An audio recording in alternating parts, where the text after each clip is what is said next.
And hello, everybody. This is already episode 3 of the podcast that is sweeping the world, at least the world of the weird, anyway.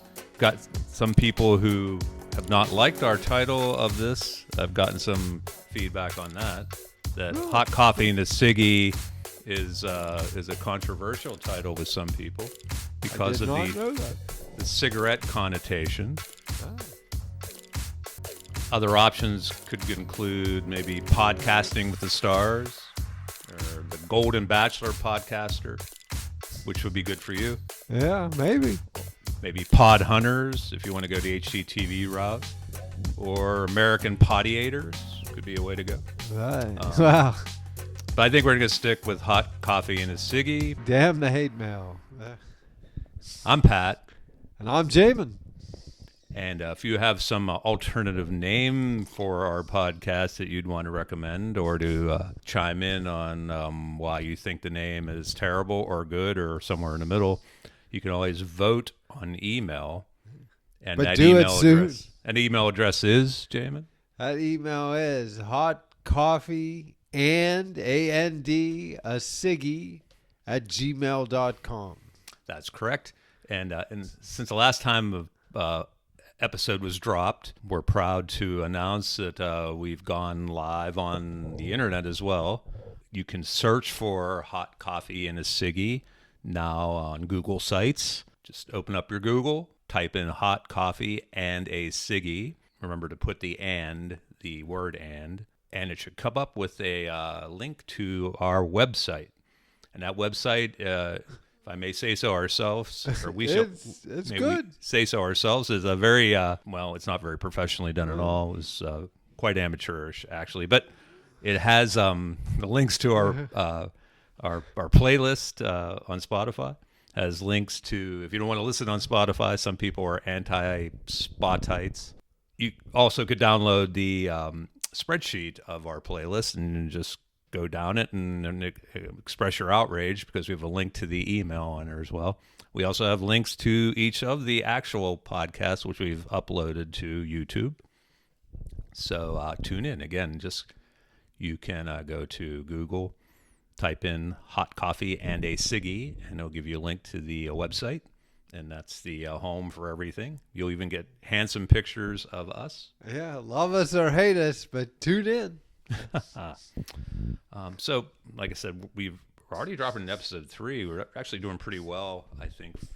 Most podcasters, some you see episodes like every month, or some for 6 months, and it's like, how do they even keep it going when they go that long? But here we are, within like month 5 and weeks, a half? maybe. Yeah, we're already on episode 3, assuming we make it to the end of this one and we get it out there. And we kind of we've gone with extremes between our first two. In our first episode, we introduced the concept of the Siggy.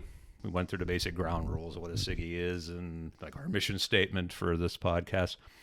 Then we got into some of the more basic slam dunk Siggies, just to introduce the concept. Your Billy Joels, your Rolling Stones.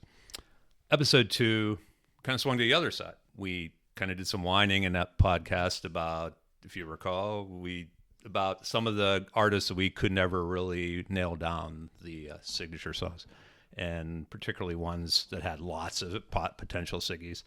And to describe that, we went through a case, Elton John, how we talked through all the potential Siggies, at least 9 or 10 of them maybe.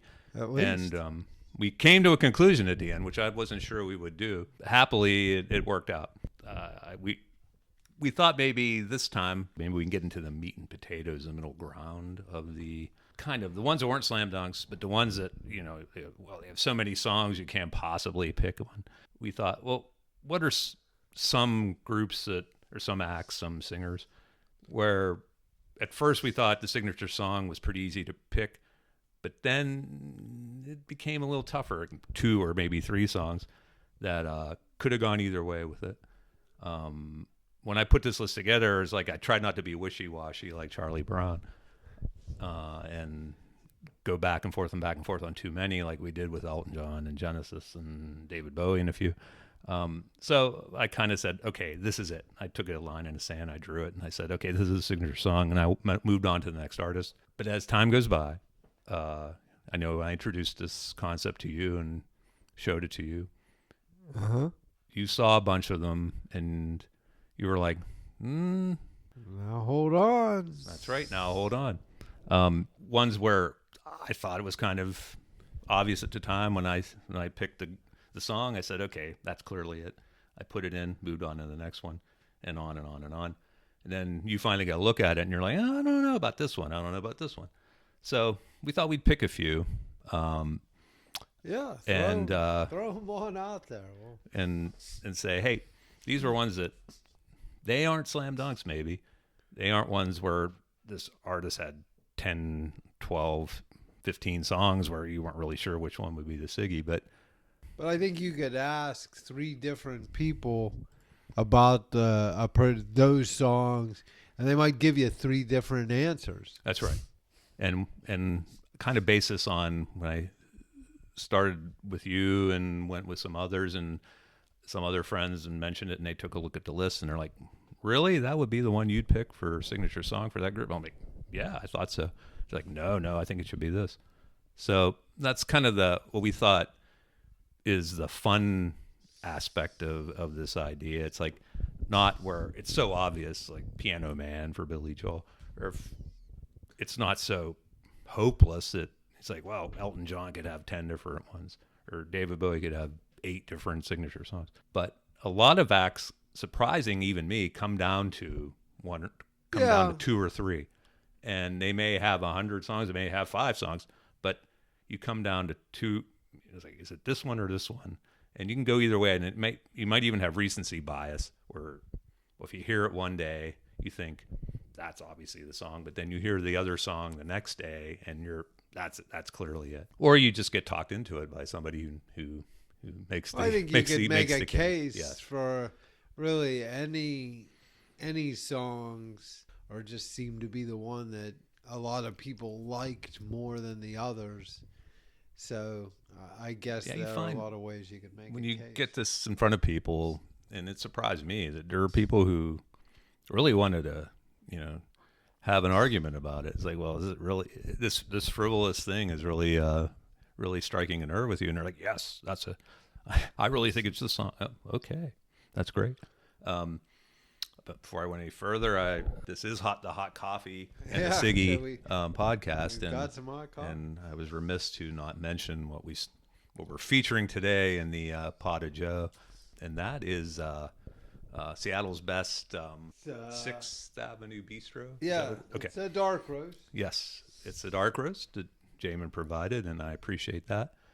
But I cut it with some decaf because we're old and we don't want to be up all night. So Yeah. Tim Hortons regular decaf roast kind of went half and half on that, and I think it's a success. I think it tastes good. Very tasty. So if you're looking to, it's always a risk when you mix 2 disparate coffees together, but I'm that kind of wild guy, and I did that tonight, and It's like making your own wine. it's really not like that. Actually, a lot of wines are blends, right? Yeah, I don't know much about wine, but I know you know more. A lot of wines are blends. Red wines typically seem to taste better than white wines, but I guess what was the deal? White wines with chicken and fish, red wines with meat. And although I think that line's been blurred, you're supposed to pick wines, be they red or white, that complement the food, that enhance the taste of the food. That's what the sommeliers, the wine experts, I guess that's what they. But I guess David always likes to be able to drop the word sommelier into a conversation. So well, maybe we should change the name of the podcast to Hot Wine. Hot Wine. Hot wine. Is there a term? I'm going to look that up. Is there a term for like most big wine houses? I guess a lot of the wines they sell are blends, right? They're not, because they make so much. They're not like getting one cask and making more than a few dozen bottles out of that, right? So they have to blend. Oh yeah, they make hundreds and hundreds. I mean, some Like I remember once going to one of these wineries in California, but they were probably putting out like 15 or 16,000 cases of wine a year, and a place like I guess I can like a Mondavi, they might put out 50 or 60,000 cases of wine a year. So it all depends what kind of production volume you have as to what you have to do and what kind of grapes you're using. And I looked it up, and I guess pure wine actually is a term that's acceptable. They prefer single varietal is the I guess the more technical term for when you make wine or sell it from one type of grape and you don't mix it, and everything else is a wine blend called blended wine. This has nothing to do with signature songs, That's so true. we'll probably edit this out. But or else if the discussion about Siggy's is terrible, we might actually We substitute. might have to leave it in. But getting back to what we call the contested Siggy's, I thought maybe some that, and I made this list, and I hopefully you had a chance to look at the playlist earlier this I week. did. I was it's more than I listening thought. I figured it'd be like in the 10 or car. something I put together, and it ended up being like my God, like 62 different songs that I threw onto that playlist. Is like, and I wasn't even done. I just kind of hit the deadline here, so we haven't even talked about actual signature songs. But the Police, for example, the Police, very big rock band from They were big. mostly the 80s, but 70s as well. I first put the list together. They were one of the first ones I made a song for, and I thought it was Roxanne. Roxanne, the song. I think it's Every Breath You Take. Yeah, so you saw that, and you said, now, hold on.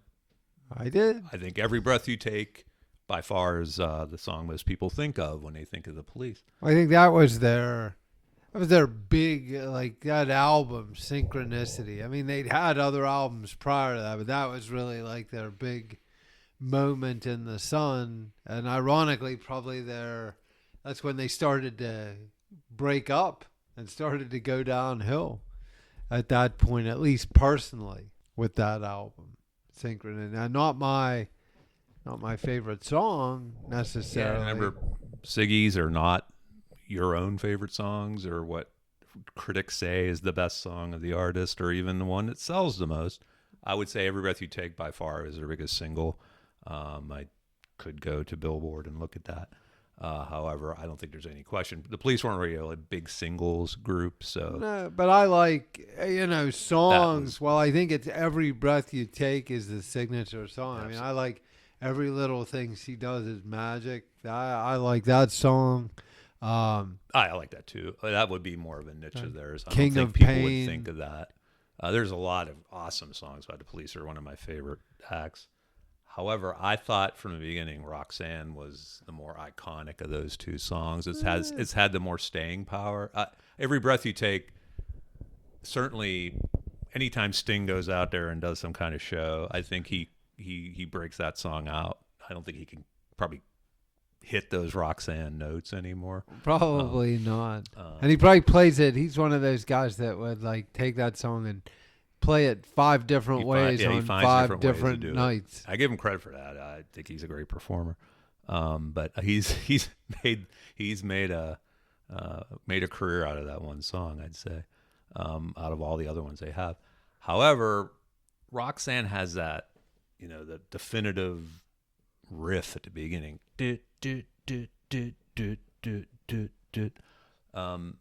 And I think it's been used, like Eddie Murphy sang it in 48 Hours, which is his breakout movie. I think coming into, we talk about recency bias too. It's like the Police haven't made anything new since 1987, I think, 86. So you're not getting anything recent from them, but No.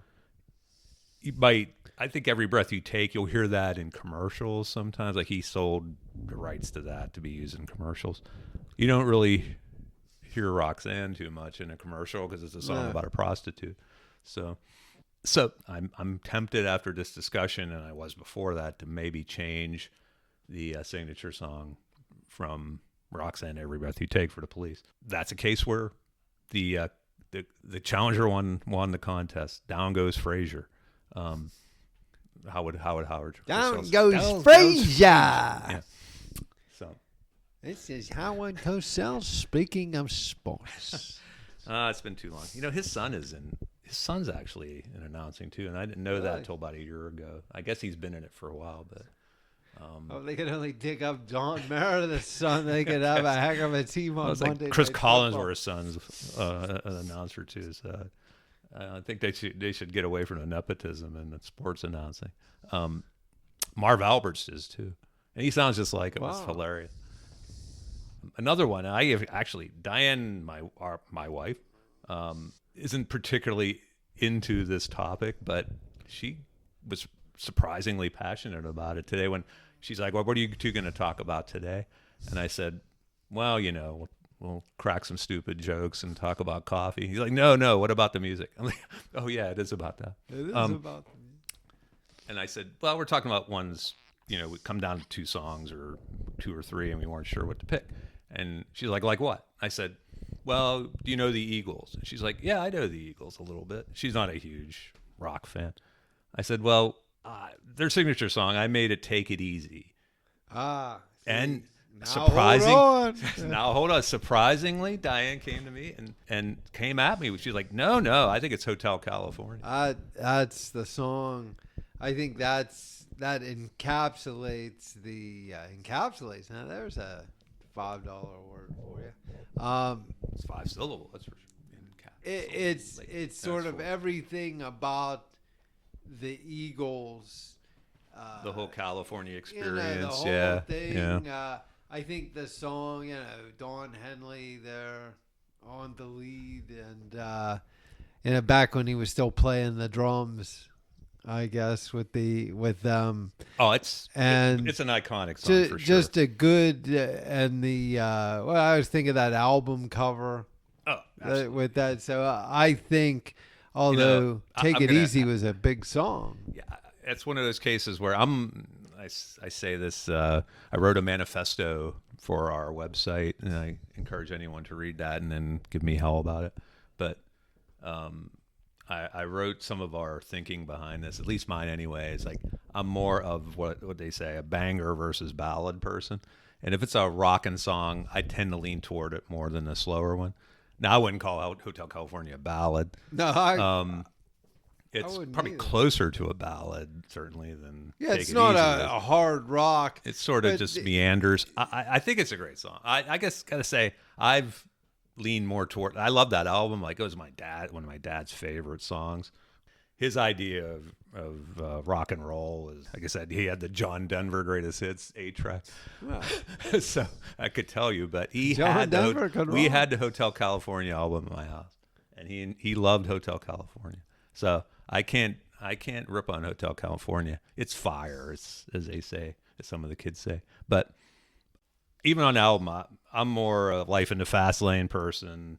Give me the banger song anytime. But the Hotel California, after talking, for my wife to take a stand on music, she's like, yeah, music is just stuff you hear in the supermarket.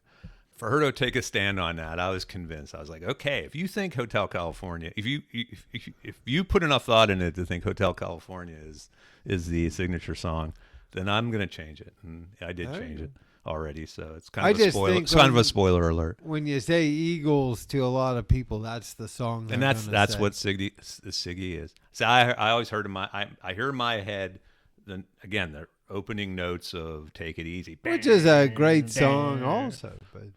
But I think, and as time goes by too, again talking about eras and recency bias and things like that. Obviously, in the 70s, Take It Easy probably would have been, because Hotel California wouldn't have been out yet. However, probably after that album came out, it had the staying power that Take It Easy doesn't have. And we'll never hear, Glenn Fry sing it anymore either. It was because he's kind of gone, almost sadly. like a country rock. Right, that's what they were originally. So they evolved into more of a rock pop act, more mainstream. And that's Hotel California was their breakout for. That's when they brought Joe Walsh in. Don Felder Still playing had Joe the Walsh. two-neck guitar. Ringo's brother-in-law. Yeah, that's right. I bet most people don't know that. Because he was That's in pretty that. He did a crazy, couple yeah. stints with that all-star band. I think he was on the sauce then, but Taking he's sober orders now, from thankfully. Ringo. He used to show up on the Howard Stern shows sometimes when Howard Stern was entertaining. And you could tell he was 10 sheets to the wind. And he was... That's entertainment, folks. So the Eagles, that's one, an idea of... That's one where I was convinced, even before we talked it through here, but some of the others we got to go down to. And we've talked... I think we hit on this maybe in the first episode with Chicago. I know you did. You had a now hold on moment when I had 25 or 6 I to thought 4 Saturday Yeah. in the park, and then I guess you could make a case for something like "You're the Inspiration." I have that in my even in the alternatives in this playlist. I think it depends on your era and just the fact that commercially, the album that "You're the Inspiration" was that Chicago 17. Yeah, it was the last That one. was probably The last one with Peter Cetera. their most commercially success. That's probably of all their albums to this date. That's probably their most commercially successful. Oh yeah, they blew up in that one. Album. I mean, they were very successful in the 70s, but I mean, Well, they were, but numbers wise, I they think had certain music songs, all blew up more in the 80s. They had certain singles that were good, but like that Chicago 17, it's like there were a couple clinkers maybe on that album, but most of the album was like they had at least 3 or 4 really Long big Comes songs. a Woman was big on there. That's You're one of the my favorites. Inspiration, Stay the Night. Stay the Night, yeah.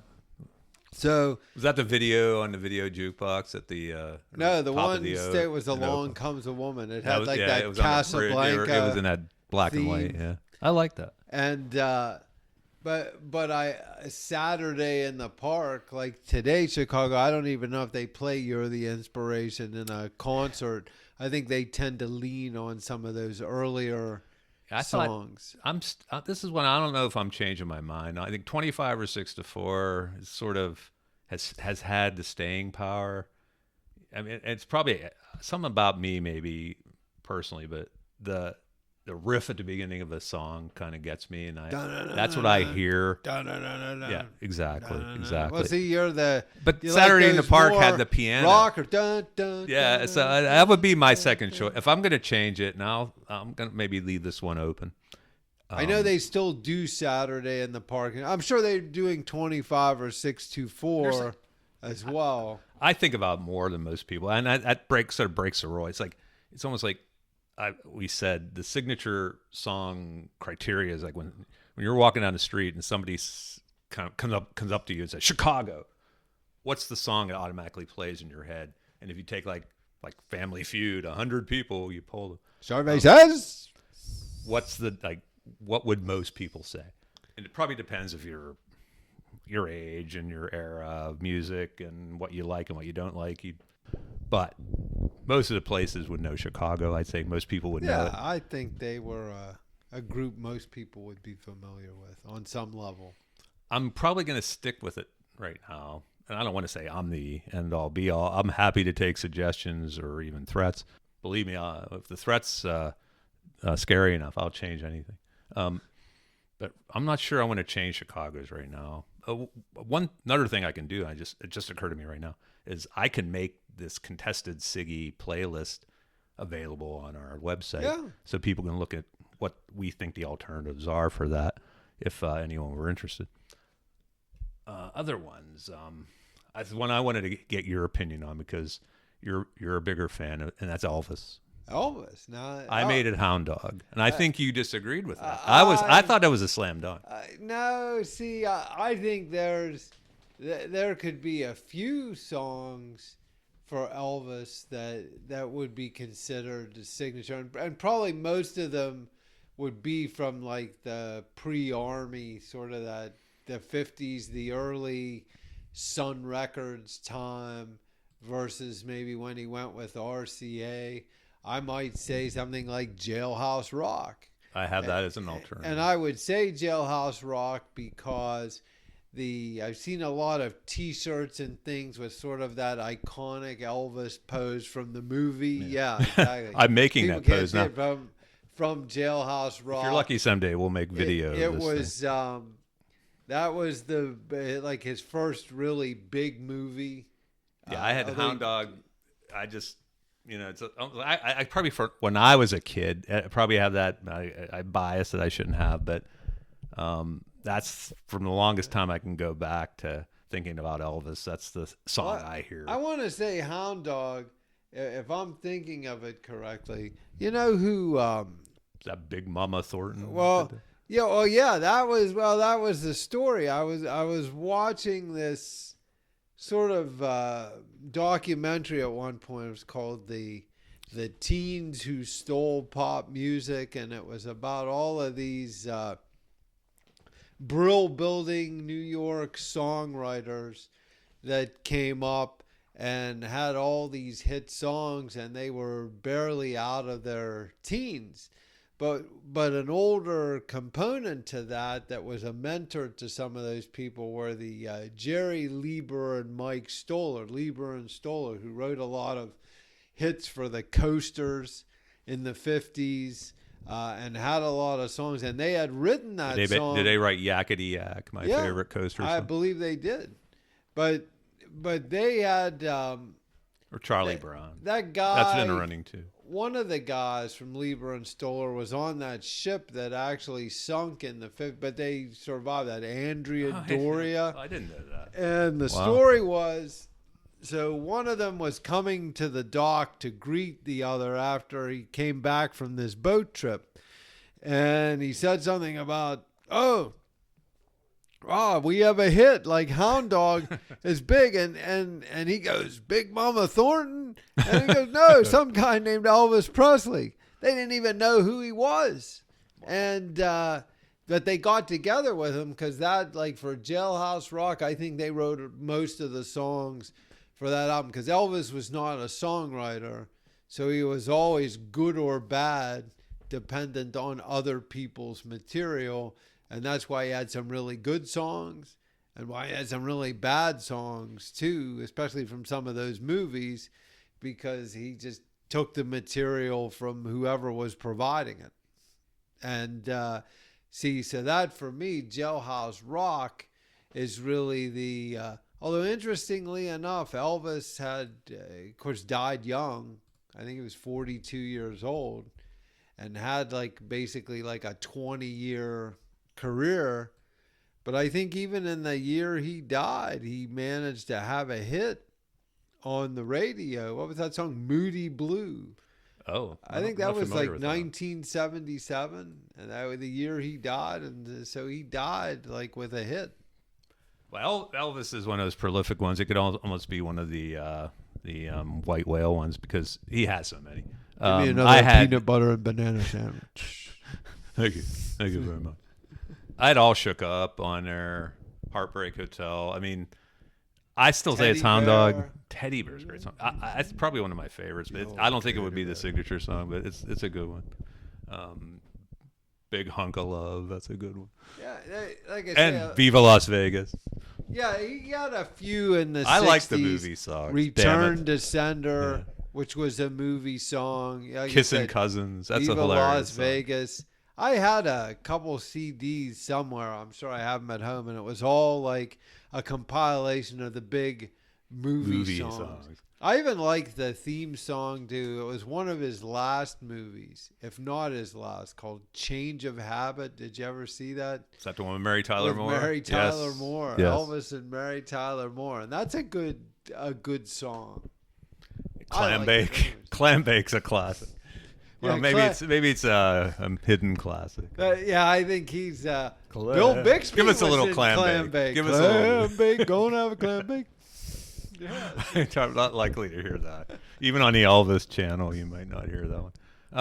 Well, moving on, we're already hitting half-hour mark here.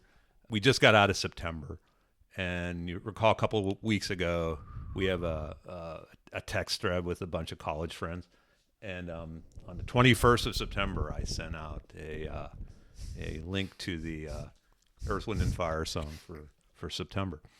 I don't think any of you got it. Maybe nobody, or just nobody answered. Nobody me. answered. As usual. Nobody replied to me. But that led me to think, you talking about how things change over time. For the longest time, I always thought Boogie Wonderland was Earth, Wind, and Fire. Which was a slam big dunk. song. Do, do, do, do, do. That's how it Boogie starts, and that's why, Wonderland. again, I'm a banger, and I like the beginning notes. I'm a sucker for it. Plus, it was used in Caddyshack. Yeah. So any movie, it's any song that's used in Caddyshack, I have fondness in my Yeah, heart. that was when they were at the club and That's they were right. doing, hey, Ringo, play something lively. So that when I put the list together back in the pandemic years, I threw Boogie Wonderland for Earth, Wind, and Fire. Didn't think twice about it. However, once we hit September this year, and I was thinking more about this since we started the podcast, September by Earth, Wind, and Fire got a lot of play. And it gets a lot of play now. I would say if any Earth, Wind, and Fire song gets a lot of play in recent years, that song took it to a new level for them. They probably get more plays in September now. It was a hit in the time back in It the was year. I remember Back in hearing the that on day. the radio a lot. But I swear you hear September more now. And I'm leaning toward changing that.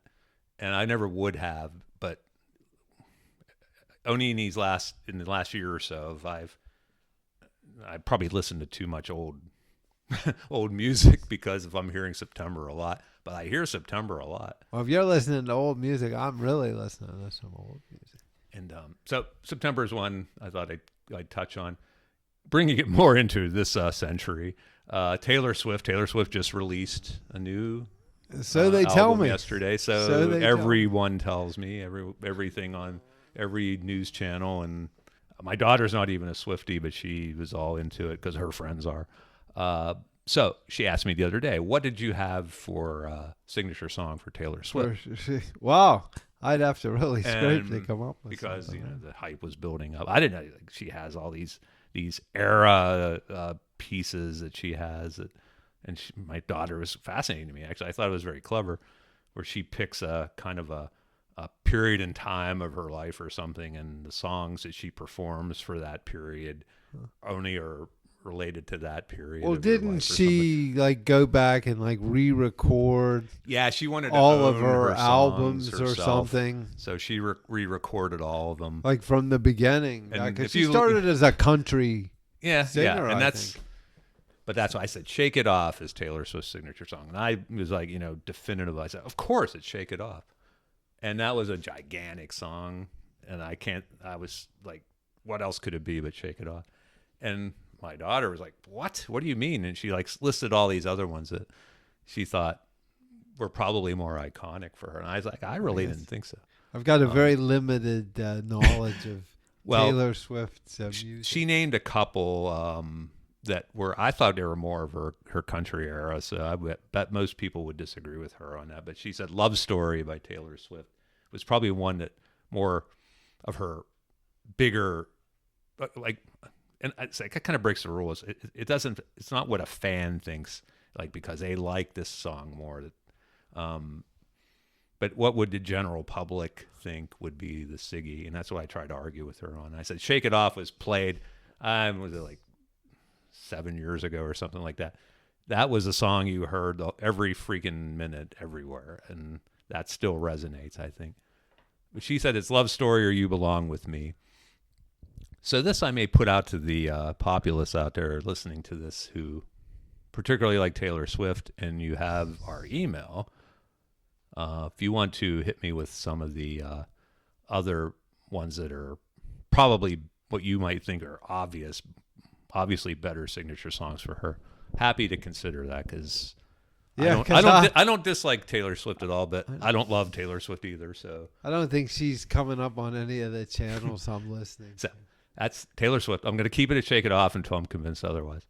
Let's moving down to Bob Seger. Bob Seger is an interesting one to me, because that's one early on. I kind of get those old records. That to me is the signature song. And I got to tell you, I'm convinced maybe I'm I'm moving into that line of thinking. What did because you think it was? I originally I think his most iconic song is Night Moves.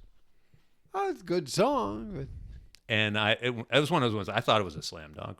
I thought, Night Moves, of course, that's Bob Seger. well, the other song has a great beginning too. But and it does, yes. And that's always the song. Bob Seger, I think, is one of those guys. Bob Seger and the Silver Bullet Band there, but he has more songs than you think he had. Because if you heard the song, if he played a concert right now, and he had songs, you say, "Oh, that was Bob. Yeah, that was Bob Seger. Yeah, that got some play on the radio. Or that I remember that song." He's kind of like one of those guys. Yeah, it's funny. Bob Seger was neck and neck with, if you recall, like late 70s, early 80s. He was neck and neck with Bruce Springsteen. Like, Yeah, he was big. I would say some would probably even consider him more of the voice of rock at that time than Bruce. He was very big. And he continued. He pumped out. He had album after album, platinum He avoided albums. some of the very depressing material. Yeah, he didn't do that any. Bruce, he didn't have his Nebraska moment that Bruce was doing at that point. Thankfully, which it's not my favorite, but I know a lot of fans would think that's blasphemy. But that whole, the depressing dirge, Bruce is. I'm a banger Bruce person myself, but Bob Seger kind of after the like a rock kind of stuff for the Chevy commercials. I remember that. It Yeah, almost that's like right. it almost like ended it for him. Like it probably made him a ton of money. However, it kind of probably destroyed his cred on this Is he still as a rocker. performing? Bob I don't Seger? believe he performs anymore. Might be older than I think he is too. But he got his start in the 60s. I mean, he was, Oh, is it that early? yeah, Was he? it was like late Okay. 60s. All right, but he had some. What was that song? Shame on the Moon? Or Yeah, that was one of his that? last ones. Yeah, one of I his last remember. singles. He had some stuff I liked there. So Night Moves, I thought that was like at his probably hit his peak right around that and Against the Wind and the Stranger in Town album. I too. forgot about that. That was like again. those were Night Moves, Stranger in Town, Against the Wind. Whereas Yeah, what a trio! I mean, a magnificent trio of albums in a row. I'm hoping I'm missing one in the middle, but no, he was. I liked some of his. so I thought, Night Moves is away. It's like his iconic song until you reminded me, and others did remind me of this as well. And old time rock and roll is Yeah, that to me, that's it's a fraternity party staple. Was it ours? It was in Risky Business. Tom Cruise that's performing right, to dancing around the in his underwear, which my wife just walked by. That was a favorite moment of hers from the movies. So I'm going to stick with Night Moves, but I'm leaning toward old time rock and roll. If I can get more people to agree with you on that, I'm happy to change it. I'm open-minded on that. Send us your comment. I was going to go further, but we might want to Well, stop we and could, continue it next time. Have a second episode. We have more on the list, and I'm going to make that list available now that I thought about it earlier on the website for you guys to take a look at what we're thinking of here as artists to continue debating. In the meantime, I think we're going to wrap it up. So Wrap it up. I'll take it. not the signature song, I think, of Was that the Fabulous Thunderbirds. Thunderbirds? See, I thought it was Wrap It Up, but Tough Enough is what I put. Oh, okay, that was. See, I wrote tough. I mean, I don't know why I couldn't think of that. They both, I think, had videos where those MTV kind of. Yeah, they're neck and MTV. neck. I should have added that to the contestant. Maybe I will do that. I would add Tough Enough and.